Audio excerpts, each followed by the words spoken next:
Hi there, Mark here again. Welcome to this build guide part 1 for my Tamiya Holiday Buggy or the DT02 chassis. This is quite a simple kit to build, so we'll get cracking straight away and it shouldn't take too long.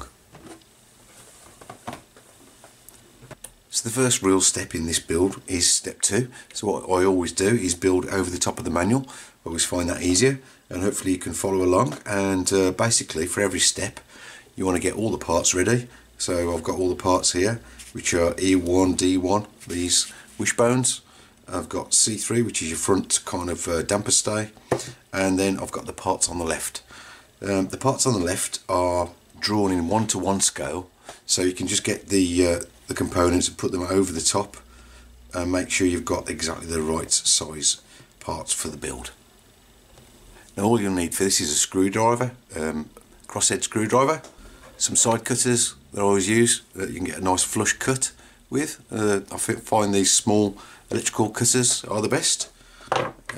Small set of pliers, the grease that comes with the kit, and the Tamiya box spanner, and that should be really all you need. So let's get on with it. Sorry, I did forget to mention you need to open parts bag A. Generally put it into a pot like this so we don't lose any parts. So we're going to carry on with this part 1 of the build guide and complete all the steps using parts bag A. So make sure you get everything aligned as in the diagram, get everything the same way round as in the diagram, and you can't go wrong. So this goes this way round, and we'll just get the bottom wishbone on first. So that goes there. We'll get the longer of the screw pins. Just push that through and then nip it up with the screwdriver. So that's the bottom one. The top one goes on like that. The shorter screw pin, nip that one up. Don't go too mad over tightening these because you will strip the threads. So that's the one side done. I told you it was going to be easy, and exactly the same for the other side. And you should end up with something like this. Straight on to step 3. This is the front uprights. You need part B1, there's 2 of these. Make sure you get the little raised lip. You can probably see it there, there's like a tab on the top, there's not one on the bottom. So you want that upright like that. Again, copying the layout of the diagram. You need the shorter of the screw pins, 22mm, and you need your upright. Basically that goes in like that, and make sure that the ball joint is pointing to the top, and then simply screw in your screw pin. This being a harder plastic, it is a bit more difficult to get this one done up. So that's the right one, and do exactly the same, but the opposite, if you see what I mean, for the left hand side. Straight on to step 4, where we're going to attach the front axle. So you need 4 of the 22mm screw pins, 4 of the 10mm tapping screws. This part we've done already. Again, copying the diagram. Get your right upright, and that goes like so. And you need the 2 of those screw pins to hold it in place.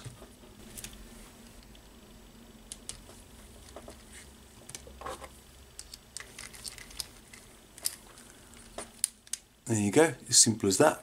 Do exactly the same for the other side. Make sure that that steering arm is pointing to the back with the ball at the top.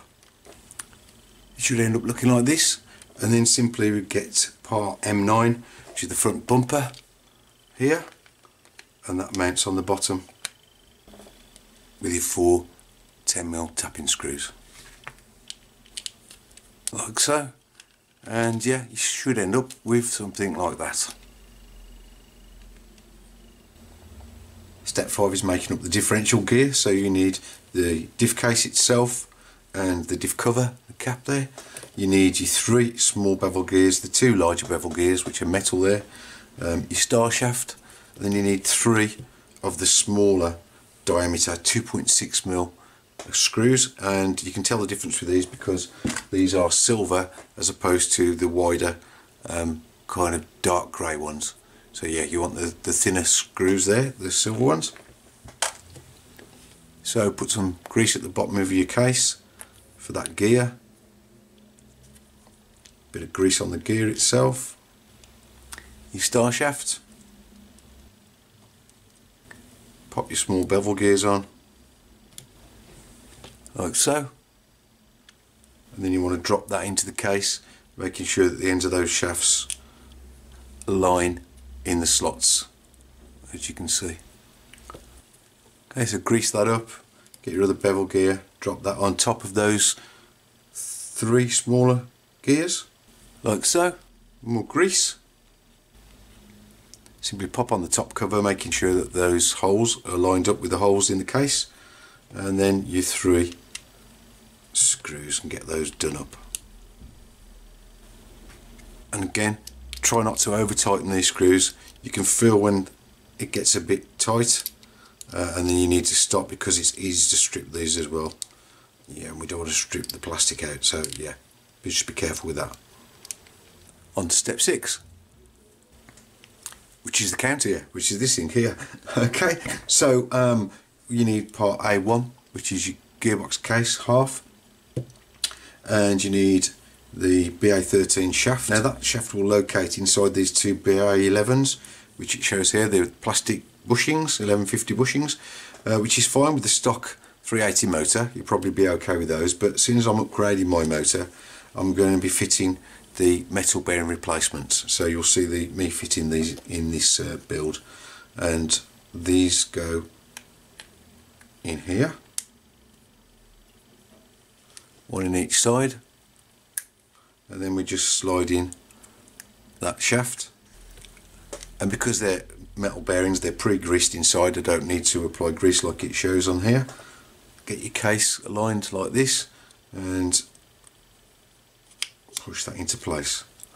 Should spin freely, and as it shows here, put some grease onto this counter gear.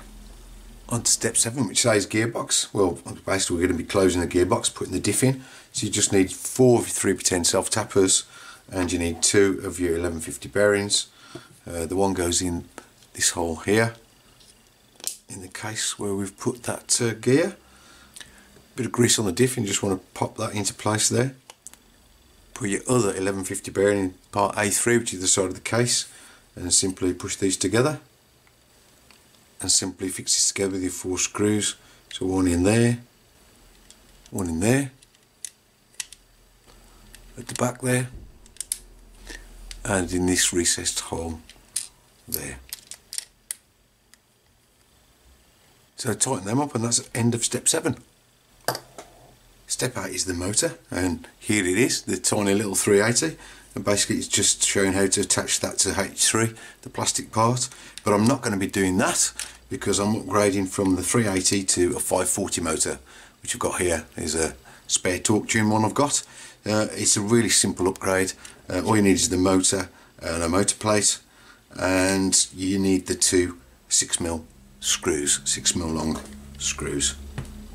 So the only part of this step that I need to complete is to push the 2 1150 bearings or bushings into your spur gear, 1 each side, and push through your BA13 bar.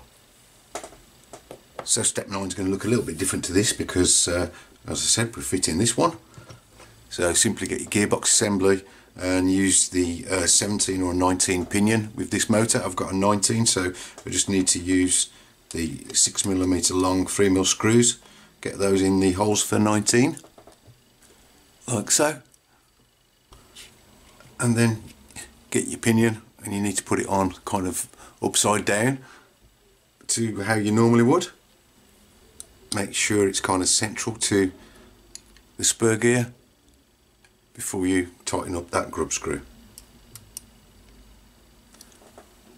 Get plenty of grease on that, and then it's straight on to step 10, which is simply putting the cover over, which is part A2, and putting in your 3 10mm screws.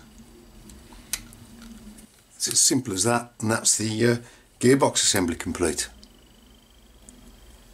Straight on to step 11, which is attaching the rear lower arms, which are these D6. I've already fitted the one, like so. So make sure you get the orientation matched to the diagram, and make sure you get these the right way around. It should look like that. And simply get your BA4, which is the longer of the pins, and screw that into the place on both sides, and that's that step done. Step 12 is the rear upper arms, which are E2, Again, I've fitted the one on that side. It's simply a case of locating that on that lug here at the top. And then your BA5 screw pin, simply put that in and do that one up. Should end up looking like this. And then finally in this step all we need to do is fit in the drive cups. It takes a little bit of fiddling, but they will push right in. Just need to turn them round to get them located. And yeah, that's the end of step 12. Step 13 is fitting the rear axles, and as you can see I've done the one side. You have to do both and they're both exactly the same, so it's going to look like that. It's very simple again. So what you need to do is get part B2, which is this, and get your axle N1, push your 1150 bearing or bushing over there, fit that in there like that, so that's ready to go. Locate the thicker end of this part, the pivot, into your suspension arm, and that's going to pivot on BA5, so we just push that through, give it a nip up,